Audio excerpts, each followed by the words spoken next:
Assalamualaikum warahmatullahi wabarakatuh. Sahabat Philip Online, kembali lagi dalam program podcast. Saat ini saya sudah kedatangan pemuda pelopor Banten 2022. Siapa nih pelopor Banten? Iya. Baik, Assalamualaikum warahmatullahi wabarakatuh. Halo sahabat Philip Online. Saya Mia Widyaningsih, usia saya 23 tahun. Saya saat ini sebagai pemuda pelopor Provinsi Banten. Wah, keren. Berarti proses untuk seleksi pemuda pelopor itu udah ya kemarin? Iya, sudah kemarin bulan Juni.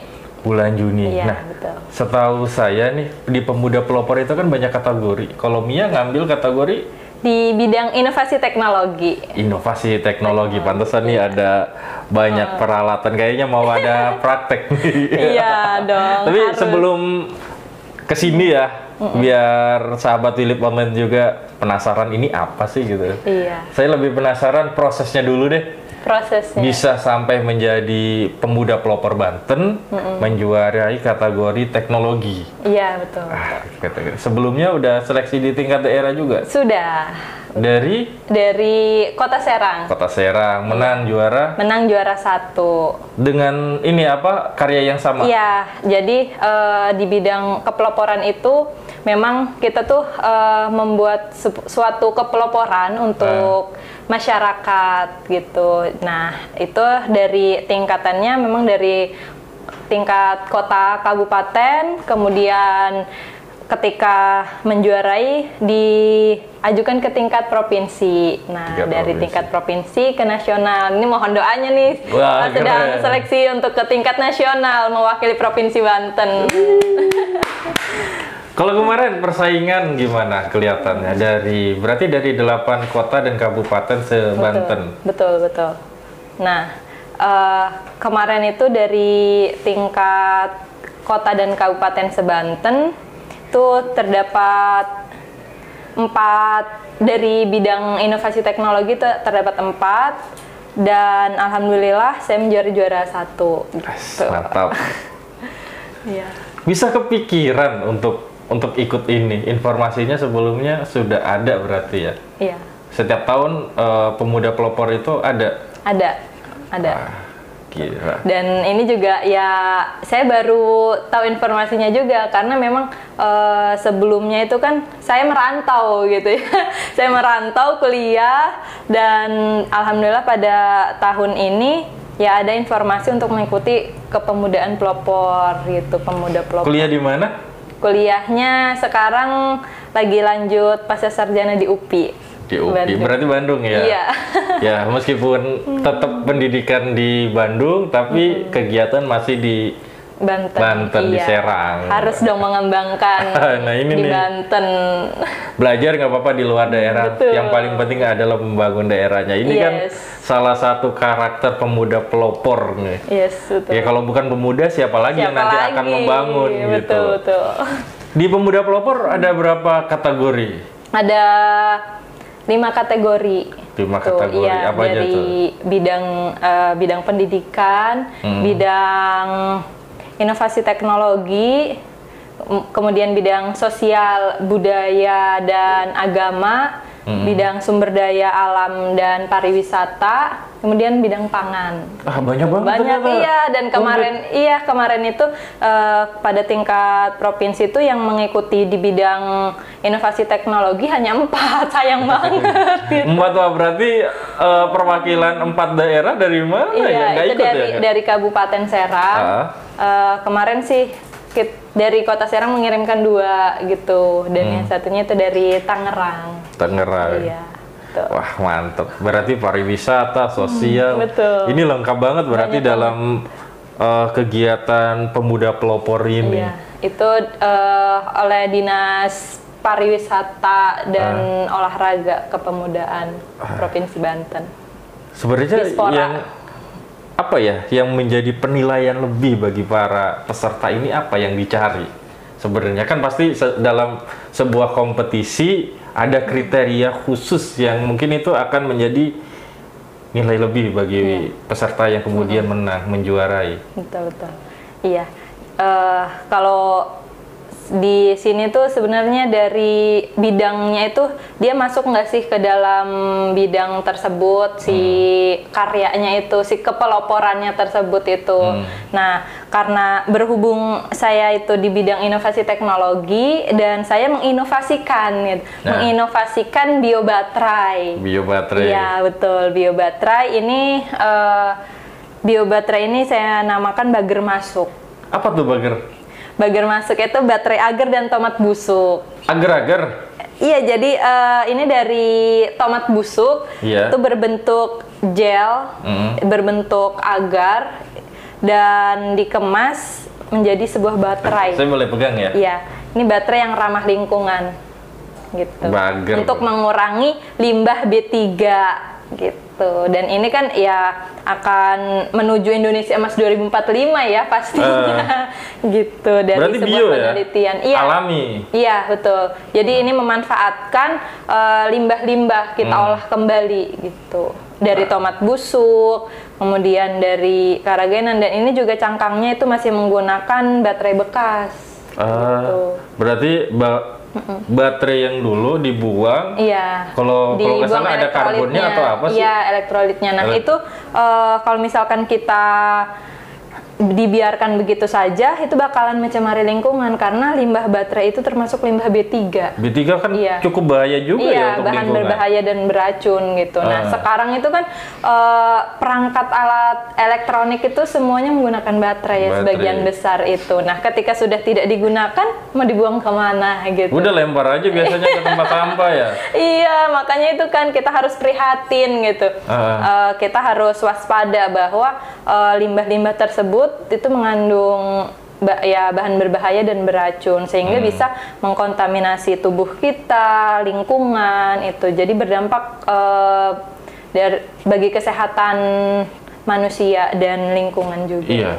Apalagi kan biasa kalau kita sudah ini ya, udah nggak aktif lagi nih, habis baterainya gitu. Itu. Habis baterainya udah ganti, lempar aja. Iya, gitu. Dibuang begitu saja kan. Iya. Sampai nggak tahu nih nanti akan berakhir kemana, akan jatuh di mana, kita nggak tahu. Padahal kalau jatuhnya di tempat yang tanahnya subur, terus kemudian ini jatuh kan bisa mencemari. Iya, betul. Nah, makanya ya kita sebagai pemuda nih harus prihatin gitu ya, harus bisa menginovasikan, harus bisa mengolah limbah-limbah tersebut gitu. Iya. Ini idenya dari mana sih? Ini idenya dari saya dan tim waktu masih sarjana, masih S1 kuliah. Ya, masih kuliah S1, itu saya dan tim mengikuti sebuah lomba karya tulis ilmiah. Jadi berpikiran bahwa saat ini tuh yang lagi dibutuhkan ya solusi untuk penanganan limbah gitu. Nah, kami inovasikan itu tomat busuk awalnya. Tomat busuk dijadikan baterai gitu. Nah, tapi dari penelitian-penelitian yang sebelumnya itu ternyata tomat busuk itu mengalami kebocoran karena masih dalam bentuknya cair gitu. Tapi dia sudah menghasilkan energi. Nah, karena ya sifatnya asam gitu. Dan kenapa dipilihnya tomat busuk?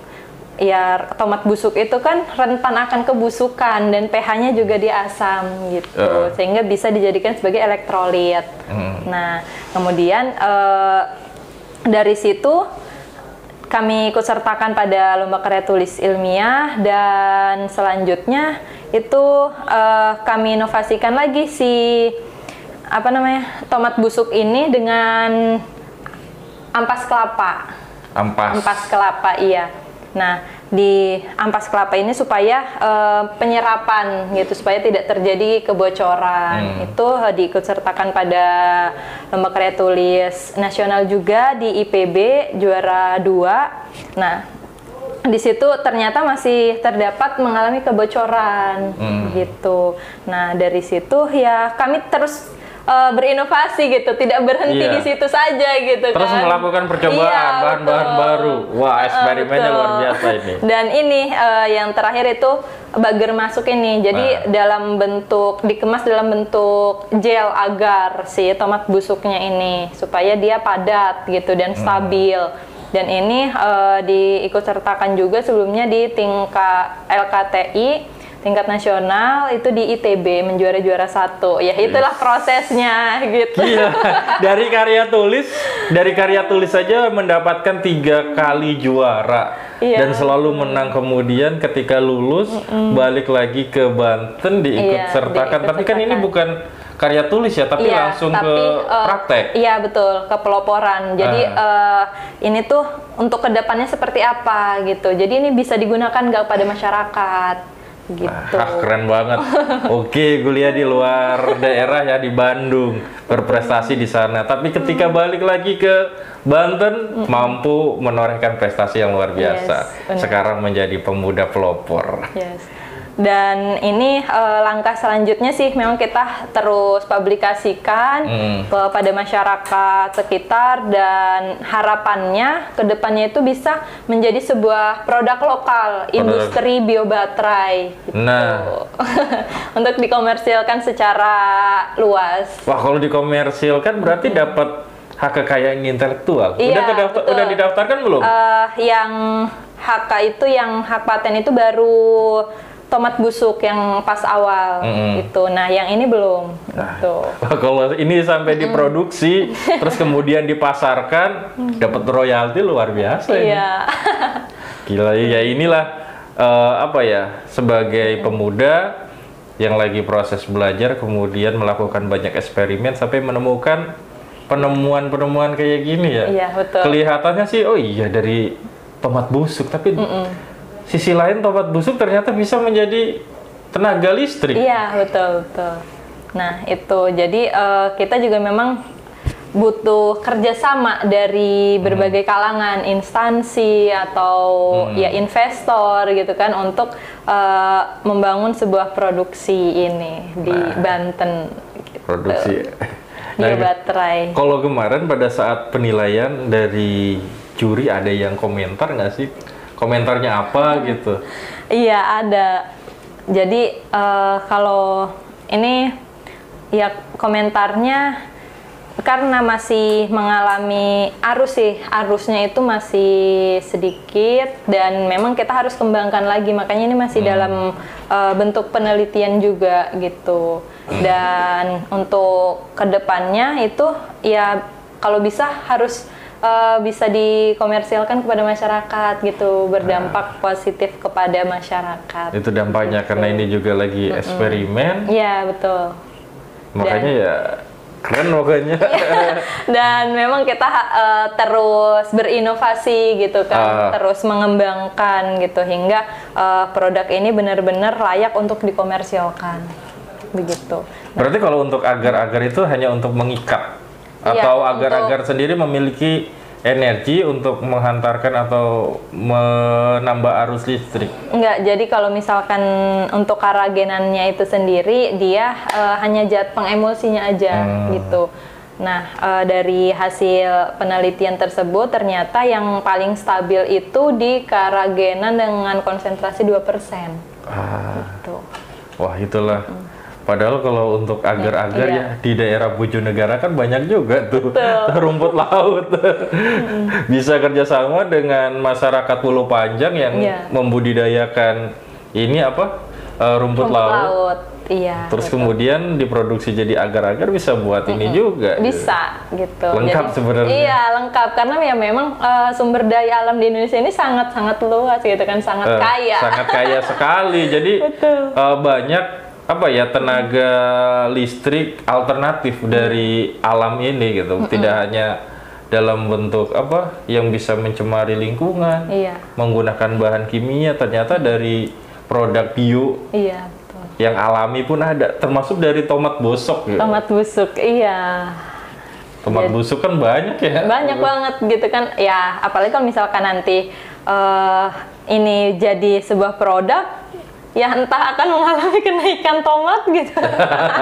Kayaknya kalau untuk memproduksi massal lebih banyak lagi, bukan tomat busuknya yang dipakai, malah memberdayakan petani tomat untuk menanam banyak sekali tomat.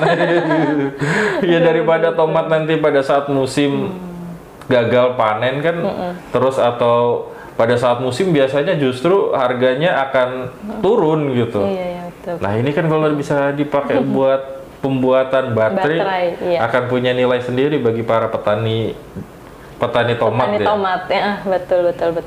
Iya. Karena ya sayang juga kalau misalkan tidak dimanfaatkan ya limbahnya tersebut gitu. Nah ini contohnya diaplikasikan pada jam. Repot nggak sih saat memproduksi ini? Enggak sih, sebenarnya sederhana karena kita kalau misalkan udah dapat komposisinya gitu kan, ini kan sudah diuji, kita udah dapat nih komposisinya. Karena memang sebelumnya itu kita coba dulu dari berbagai macam konsentrasi gitu. Nah itu konsentrasi mana yang dia stabil, kemudian yang arusnya tinggi dan menghasilkan daya yang lebih tinggi gitu. Nah kemarin itu kita dapat konsentrasi 2% dari setelah uji penelitian tersebut. Itu pengujian daya, pengujian arus, kestabilan, dan pengujian recharging juga. Jadi ini bisa dicas juga gitu. Oh, bisa dicas? Iya, bisa dicas. Jadi memang ini bisa jadi baterai sekunder. Dan untuk kedepannya sih kami mempunyai impian kedepannya itu untuk menjadi PB, power bank. Oh, power bank. Iya, betul. Power bank butuh banget nih. Iya. Ini bisa kalau power bank sama baterai komposisinya sama nggak sih yang sebenarnya dibutuhkan gitu? Iya. Jadi bahan baku. Bahan bakunya kita tetap nih menggunakan bager masuk. Nah, tapi kita rangkaiannya gitu. Rangkaiannya itu yang kita inovasikan gitu. Dari ya tentunya kita berbagai pengujian dulu kan gitu, dari pengujian berbagai macam konsentrasi, dari berbagai macam rakitan gitu, sehingga kita lihat yang terbaik itu pada komposisi yang seperti apa gitu. Mantap nih.